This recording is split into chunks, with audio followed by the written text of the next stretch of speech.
Persembahan tanda sukacita. Shalom. Bahan sermon kita hari ini dengan topik persembahan tanda sukacita. Saya akan membaca firman Tuhan bagi kita dari kitab Ulangan pasal 26 ayat 1 sampai dengan 4 demikian.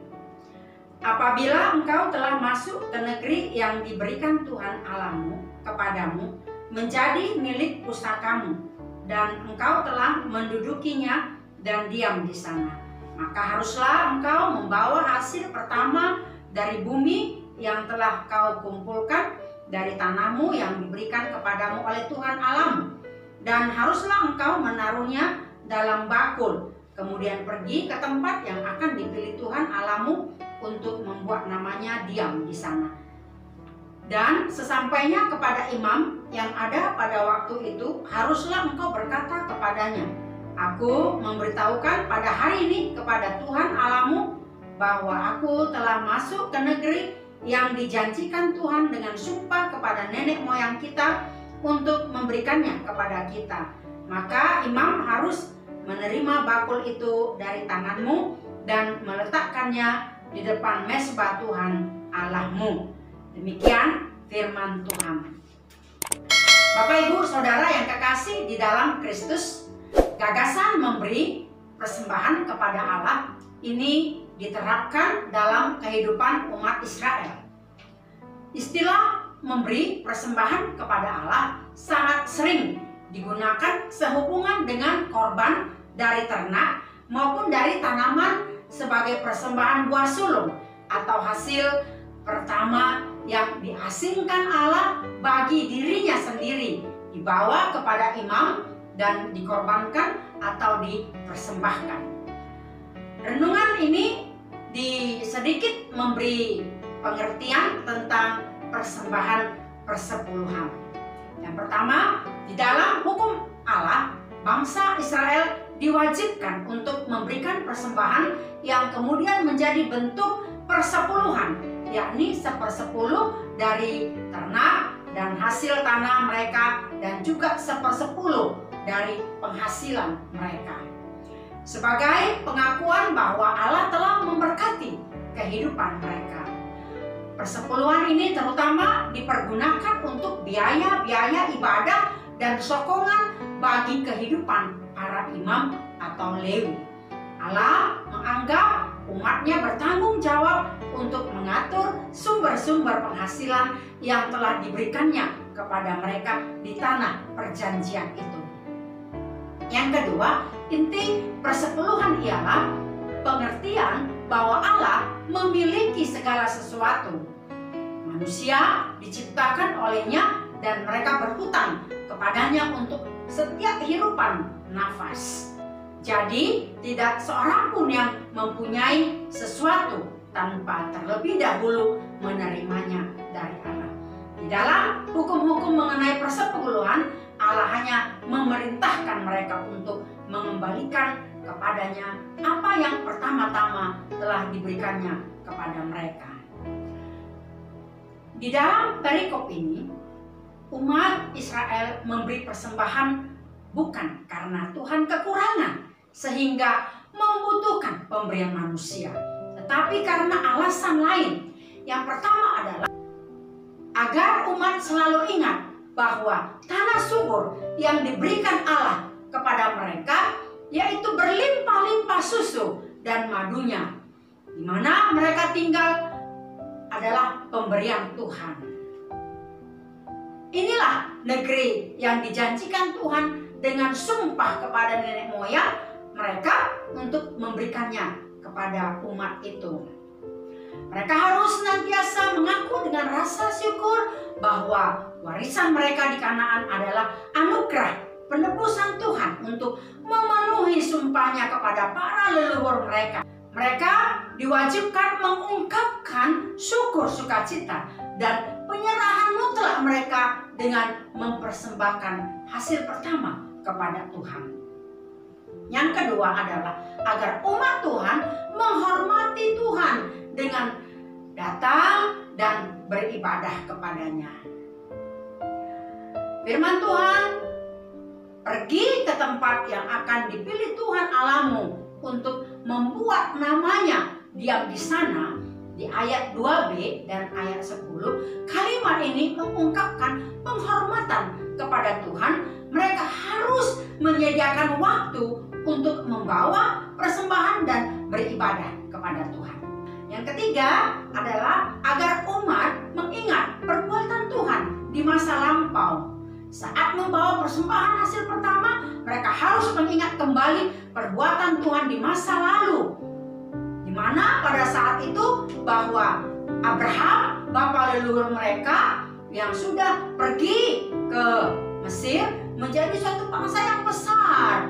Orang Mesir menganiaya dan menindas umat itu. Begitu seterusnya, dan disitulah umat itu berseru kepada Tuhan. Lalu Tuhan membawa mereka keluar dari Mesir.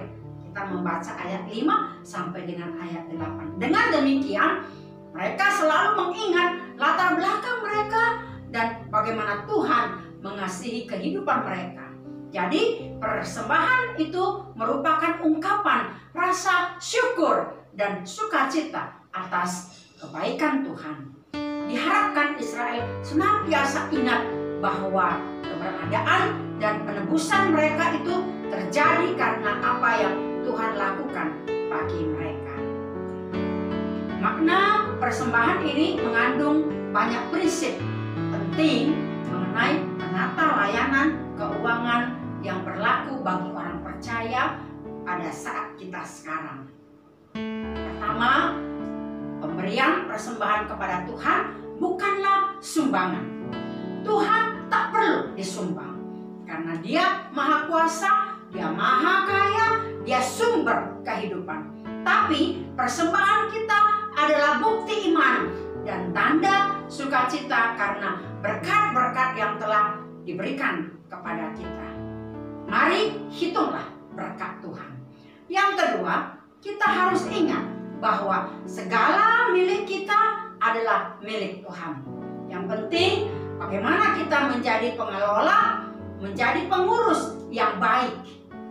Yang ketiga, kita harus memutuskan di dalam hati untuk melayani Allah, bahwa persembahan kita haruslah untuk memperluas kerajaan Tuhan, untuk membantu mereka yang kekurangan, untuk mengumpulkan harta di sorga, dan untuk belajar takut akan Tuhan. Saat sekarang ada saja jemaat yang tidak takut akan Tuhan. Mungkin kita pada saat beribadah pada hari Minggu, ada orang tua yang membawa anaknya tapi tidak mempersiapkan persembahan kepada anaknya. Atau mungkin juga sudah dipersiapkan tetapi anaknya memberikan uang-uangan dan memasukkannya ke dalam kantong persembahan. Maka ketika majelis menghitung persembahan di ruang konsistori, ditemukan kertas uang-uangan seharga 20.000, 50 ribuan, dan ada juga ternyata yang memberikan uang persembahan, uangnya itu lecek, kumal. Ada juga ditemukan uang kertas, uang persembahan itu sudah dicoret-coret.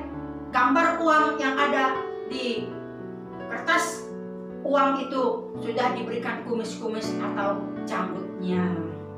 Atau juga ditemukan kertas togel.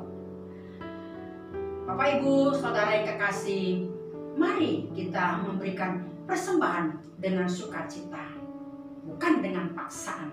Ingat bahwa Tuhan bukan mengemis, dan kita harus memberikan persembahan dengan sukacita untuk mendukung semua kegiatan, semua program yang ada di tengah-tengah gereja memperluas kerajaan Allah di dunia ini. Pada tahun 1953,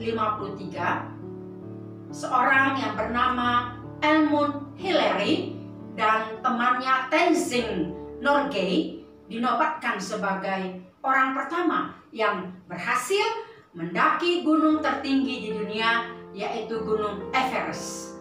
Ketika itu Hillary berusia 33 tahun. Dan sejak saat itu dia menjadi orang terkenal dan sangat kaya. Bertahun-tahun kemudian, meski Hillary sudah tidak menemukan gunung lain yang lebih tinggi untuk didaki, tetapi ia tidak berhenti. Sebaliknya, ia tetap berusaha menaklukkan gunung yang lebih menantang, yaitu gunung kemiskinan. Di mana? Di Himalaya. Warga Nepal dengan membantu mereka membangun sekolah dan rumah sakit di pedalaman Himalaya.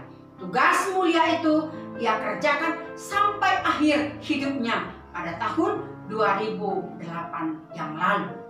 Meski yang terakhir ini tidaklah banyak diketahui atau disoroti oleh publik, tapi justru hal ini yang membuat nama Hillary layak disebut sebagai pemenang.